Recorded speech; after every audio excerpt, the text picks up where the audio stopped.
ఏమండోయ్ YouTube family బాగున్నారండి? మేము కూడా బాగున్నామండి. ఇక్కడ అట్టేసే పిండి పెసరట్టు లాంటిది, కానీ పెసరట్టు పిండి కాదండి. ఏం పిండో చెప్పమంటారా? చెప్తానండి.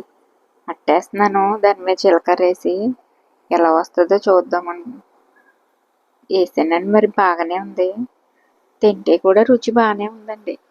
ఇంతకీ పిండి ఏంటో చెప్పమంటారా? ఏం లేదండి, ఇంట్లో బాలింతరాలు ఉంది కదా అని బీరకాయలు తీసుకుంటాం కదా, అవి ఒక్కోసారి పచ్చడి చేసుకుంటామండి, ఒక్కోసారి పాడేస్తాం కదా. సర్లే ఇలాగా అట్టు పిండిలా తయారు చేసుకోవచ్చు అని ఎవరో చెప్తే అండి, బియ్యంతో పాటు కలిపి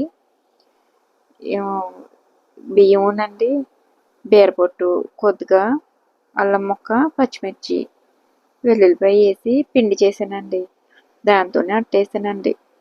రుచి కూడా బాగానే ఉంది కానండి,